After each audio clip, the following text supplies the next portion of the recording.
and they were actually shooting Running Man the day we were there. Did you see anybody famous? Take off.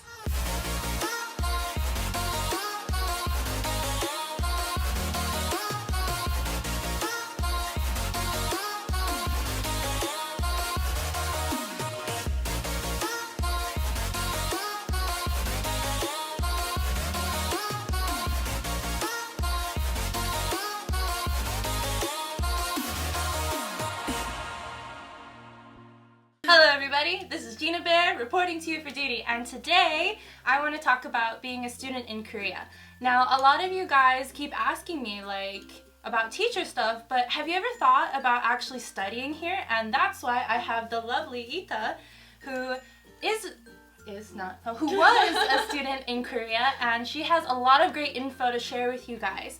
So without further ado, Ita, please introduce yourself. Hi! My name is Ida and I am from Sweden. I apologize for my English not being perfect because I'm not a native speaker, okay? Her English is great. Tell her English is great, okay? Leave her a comment and tell her she's awesome. My first question for you is, what made you interested in Korea? So why did you come here? So there's a video on our... I'm just kidding.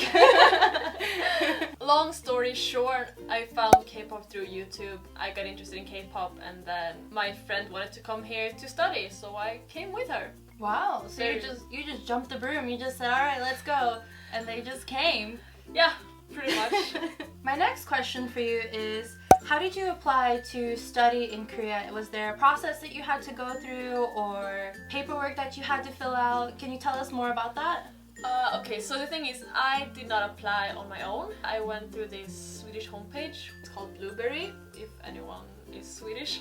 They do collaborations with schools all over the world, and basically they will help you out with the paperwork and everything. So you just contact them and they tell you what to give them and then they hand it over. Like, you have to pay a fee for that because they will also help you during your time studying here.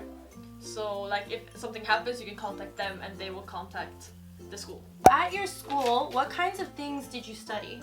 Okay, so at my particular school, which was Kyunghee University, back when I was studying, we studied for 4 hours every day. For the first 2 hours, it was grammar. We would go through 2 to 3 grammar points every day, where the teacher would present the grammar points and then explain them, and then we would have to write sentences, and then we would also have homework to make our own sentences on those words. What was the second part then? The second part of the day was either reading, listening, speaking, or which one am I forgetting? Wait, I'm a teacher, I should know this. Reading, listening, speaking, writing? Yes, writing. There you go. There you go. We would have one teacher in each subject. You had 5 teachers all in all. One was every morning, and then the other teachers would be moving around. Now you guys have a good sense of how they teach Korean here in the language schools. Would you describe your coursework as being very difficult or very easy or somewhere in between? The grammar part, I would say, was pretty easy. The problem for me was that we were not allowed to have our phones, so if you needed to look up a word, they were do it in the breaks. I was a really good student in Sweden. I had really good grades, and then I came here and I was like, I'm the worst student in my class. I don't know what happened. I went to school every day and I studied at home. Of course, also not being Chinese or Japanese is a handicap because their languages are more similar. They have some words in common, some grammar in common. So they were a lot quicker in catching on to the Korean. So what would happen sometimes would be that the teacher would be writing something and a student would be like, oh teacher, what does that mean? And she would be like, oh, this word. And she would write the Chinese character. And she's like, you get it now, right? And everyone's like, yes! And I'm like, no! I'm like, that makes less sense. I can't even read that. I understand how you feel because, as you guys know, I lived in Japan for 3 years. When I first saw all of these, Chinese characters, I was like... And I can only imagine having no background in any of the Chinese characters be just mind-boggling for you. Right. So then I'm just I'm so stupid. I just had a mental breakdown. I was like, I'm supposed to be the best kid in class. Why am I suddenly the worst? I barely passed my finals, and for me that just motivated me to not study. What specifically do you like about Korean education? What are some of the good things about it? I think the good thing about it is that they're very particular about detail.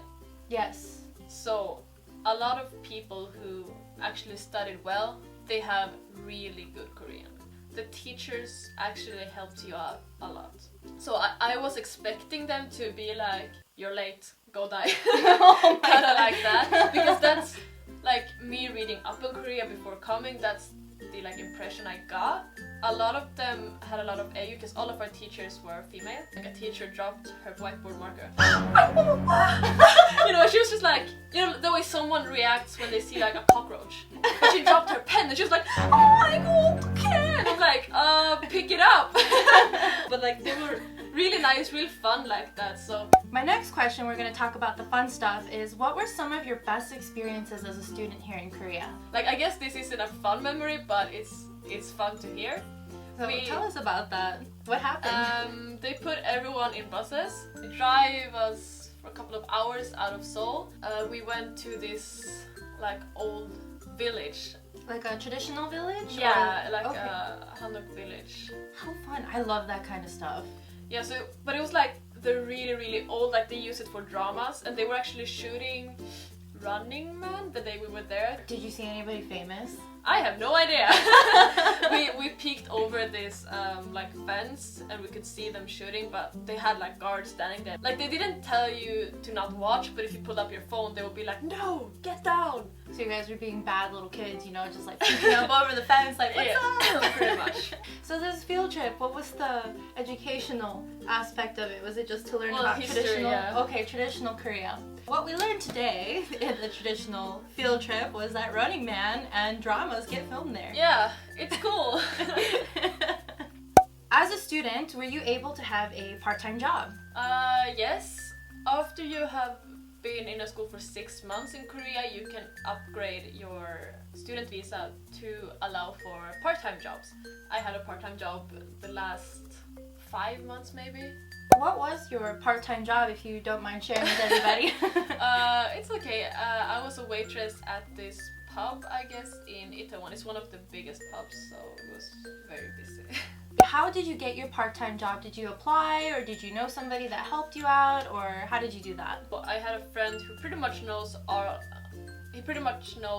club owners and restaurant owners in Itaewon. So I was just with him in Itaewon one day, and we ran into the owner of this pub, Prost is what it's called, and he was just like, "Oh, by the way, Ira, if you want to work, he owns a restaurant." And I'm like, "Okay, cool."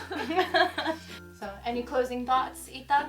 Like if you have the funds for it, like if you can afford studying here, even if you plan on being a teacher, I would recommend studying at least 1 semester to get some basic Korean. It does help a lot, and it is a lot of fun, and you will make a lot of friends, not only Korean friends, but friends all over the world. Just don't limit yourself to one option. I mean, if you don't get into teaching in Korea, it's not the end of the world. There's still other gateways to coming here. I hope you guys got some good information from this, and if you like this video and you'd like to see more videos, please subscribe to my YouTube page, and don't forget to follow Ita and both of her channels. She has 2 of them. The main channel is called Daebak, and I'll just spell it out here because it's a Korean word written in English basically. You can go there and check out the long version of why I came to Korea, and also some more stories from us being students. And on my personal channel I do fashion related lookbooks.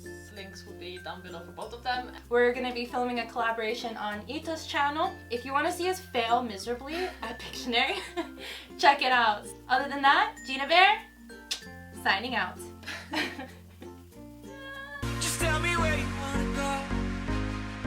Let me take you there. You see, I've been around the globe. I've seen a lot, babe. But I wanna see what's above.